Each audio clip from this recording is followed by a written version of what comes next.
we would like to discuss about means of transport, and it is already discussed in foregoing classes. The means of transport divided into two parts: energy mediated active transport, and without use of energy, that is the passive transport. Passive transport for the shorter distance and active transport for the longer distance.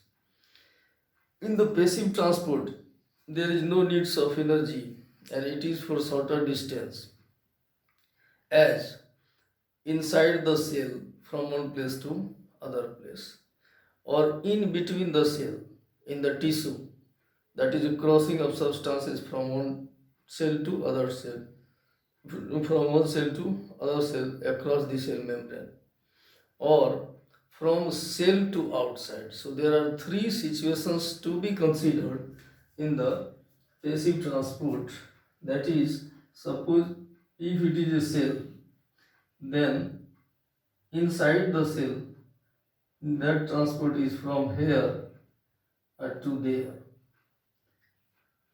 or a number of cells, then the substance move from A to B, one cell to other cells, from B to C, one cell to other cells, and other cells to B cells to C cells, or from cells to the outside. Suppose it is outside and it is a cell, then the substance like oxygen moves from outside inside the cells, and from inside to outside, that is the carbon dioxide, it is the during the course of respiration. So there are three situations to be considered in the passive transport. That is movements of substances from one place to other place inside the same cell, that is intracellular, it is intracellular, or from one cell to other cells, and from other cells to next other cells, that is from cell to cells across the membrane, that is the intracellular, or when there is a transportation in between the cells and the outside, in between the cell and the outsides, like oxygen taking during the respiration from the outside into the cells, and from the cells carbon dioxide into the outsides. This type of movements of substances or molecules across the cell and the outsides. So there are three situations to be considered in the passive transport. In all the three situations, when we consider all the three situations for the passive transport, concentration must be essential.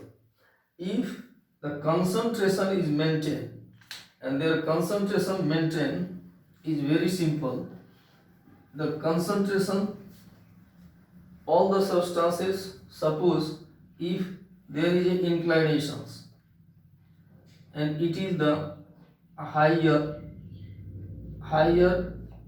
altitude and it is the lower, if their concentration is maintained higher to lower, then the transportation taking place without involving energy.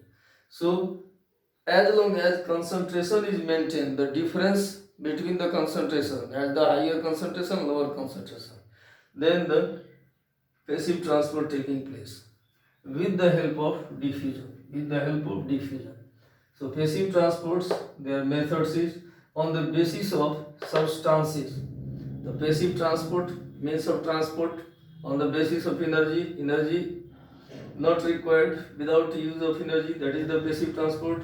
With the use of energy, the active transport. And on the basis of substances may be of two types, either water soluble or lipid soluble. If it is a lipid soluble, as it is already known, it is well known that the most of the constituents materials of the cell membrane, that is the lipids. When we consider the cell membrane, then it is the proteins, the outer proteins, and it is the lower proteins. It is the lower protein. But in between them,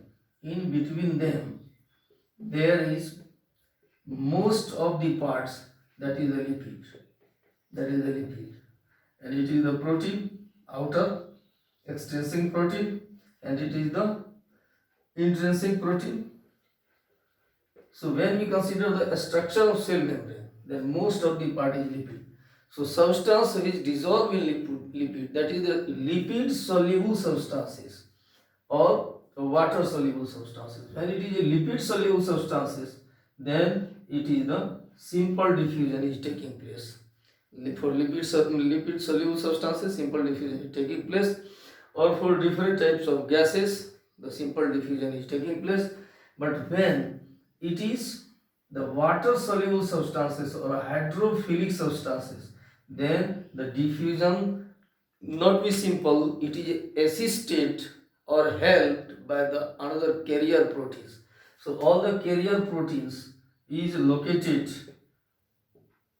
on the surface of protein. The carrier protein is located on the surface, that is the, if it is a outer and it is the inner.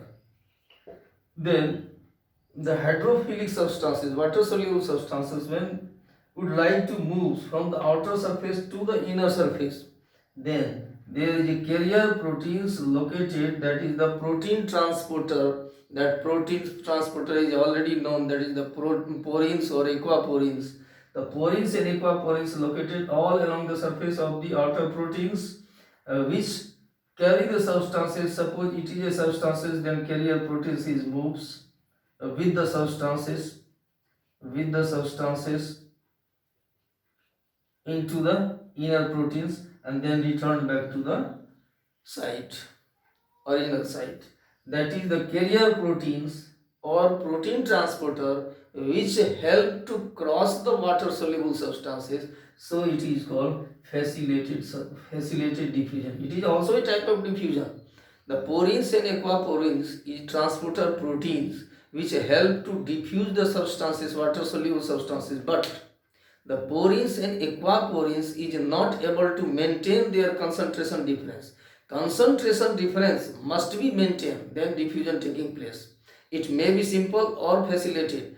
Only difference is that in facilitated diffusion, the extra protein transporter provides site for the substances, water soluble substances, which help to move the substances from outer side to inner side, and then the porins and aquaporins, the protein transporter, return back to the original site.